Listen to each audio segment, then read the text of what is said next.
انا جعلنا فی اعناقہم، بات پکی ہو چکی ہے. کیسے ہوئی ہے؟ کہا جب کوئی آدمی قسم کھا لے تو مجھے ماننا ہی نہیں، تو پھر ہم بھی ان کے لیے ایسے حالات بنا دیتے کہ جا دفع ہو، اب تجھے نصیب ہی نہیں ہوگا. اس کو یوں کہا انا جعلنا فی اعناقہم، بے شک ڈال دیا ہم نے ان کی گردنوں میں اغلالا، توقوں کو. توق جانتے ہیں کس کو کہتے ہیں؟ آپ نے دیکھا کبھی توق کو؟ نہیں دیکھا. توق ہوتا ہے وہ گائے کے گلے میں لکڑی ڈالتے ہیں، جب بھاگتی ہے تو اس کی ٹانگوں میں لگتی ہے، وہ تو یاد ہے نا. بس سمجھو اسی طرح کی ایک بڑی لکڑی ڈال دی گئی گلے میں. لیکن اگر وہ چھوٹی ہوگی تو چلو پھر بھی آدمی چلے گا، اور بہت بڑی ہو اور بڑی بھی اونچی، اور اس کی وجہ سے تھوڑی ایسے ہو جائے اوپر کو، اب بندہ نیچے کو دیکھ سکتا ہے. یہ ہے تکبر، اکڑ. ان کو کتنا سمجھاؤ، ہاں میرے سمجھ میں کچھ نہیں آتا ہے. کیوں نہیں آتا ہے؟ کہتا اچھا یہ کل کا بچہ مجھے سمجھائے گا، میں اس کی بات مان لوں. یہ ہے تکبر. اس کو قرآن نے یوں بیان کیا انا جعلنا فی اعناقہم، ہم نے ڈال دی ان کی گردنوں میں اغلالا، توق. فہی الی الاذقان، تو وہ توق پہنچ گئے ہیں الی الاذقان، ذقن کی جمع، ان کی ٹھوڑیوں تک. فہم مقمحون، تو ان کے سر اوپر کیے ہوئے ہیں. اب نیچے ہو ہی نہیں سکتا، تو یہاں تک پہنچا ہوا اوپر کو دیکھ رہا ہے. اب ایسے آدمی کو پوچھیں چاچا راستہ کدھر جا رہا ہے؟ بھائی صاحب آگے نالی تو نہیں ہے، وہ نیچے دیکھتا ہی نہیں تو اس کو کہاں نالی نظر آئے گی؟ یہ سر اوپر کو اس طرح کرنا، اس کو اردو میں کہنے اوللہ ہونا. لیکن کم لوگوں نے اس طرح ترجمہ کیا. شیخ الہند کے ترجمے میں ہے ان کے سر اللے جا رہے ہیں. فہم مقمحون، تو وہ سر اٹھائے ہوئے ہیں. وجعلنا من بین ایدیہم سدا، سر تو اوپر کو ہے. اب چلو آدمی اوپر سارا ہے مگر تھوڑا سا آگے دیکھ لیتا ہے.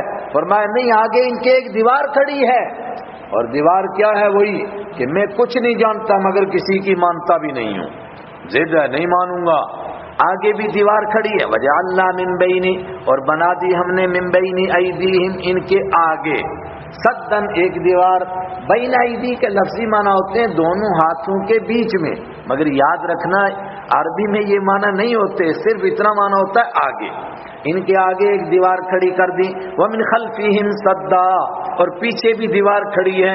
چلو پیچھے مڑ کر دیکھیں اور کہیں کہ چلو ہم پیچھے جاتے ہیں نا، سب کہتے تھے ہم ابراہیمی ہیں، ذرا دیکھیں کہ ابراہیم علیہ السلام کون تھے.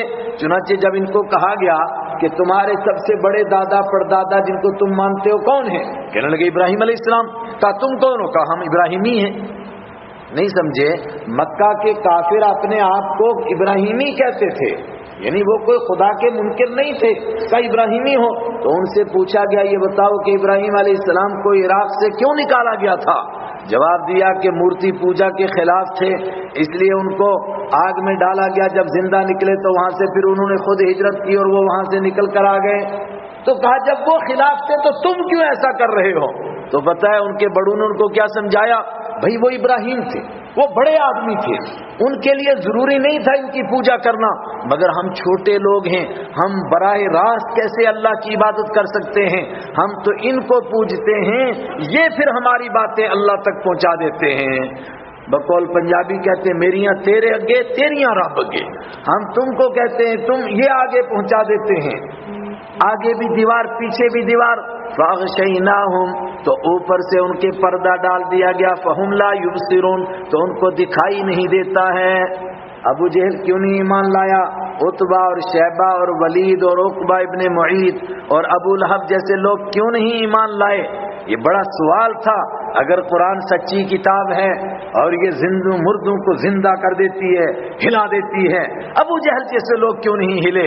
قرآن پاک نے پہلے ہی جواب دے دیا. اب یہ کہاں پہنچ گئے ہیں اس طرح کے لوگ؟ سواء علیہم انذرتہم ام لم تنذرہم لا یؤمنون. اے میرے پیغمبر صلی اللہ علیہ وسلم، ایسے لوگ جو قسم کھا لیں کہ ہم کو قرآن نہیں ماننا ہے، ایسے لوگ جو قسم کھائیں کہ ٹھیک ہے یہ قرآن سچا ہے مگر ہمیں سچ ہی کو نہیں ماننا ہے، قسم کھا لیں کہ ہمیں صحیح بات کو نہیں ماننا ہے. جب وہ قسم کھا لے تو اللہ ان کا محتاج نہیں ہے کہ ان کو زبردستی ہدایت دے، بلکہ اب ان کا حال یہ ہو جاتا ہے، اللہ کہتا ہے میرا قرآن ہو اور میرے پیارے تیری زبان ہو، اور تو ان کو قرآن پڑھ کر کے سنائے، تب بھی ان کو قرآن سنائی نہیں دیتا ہے.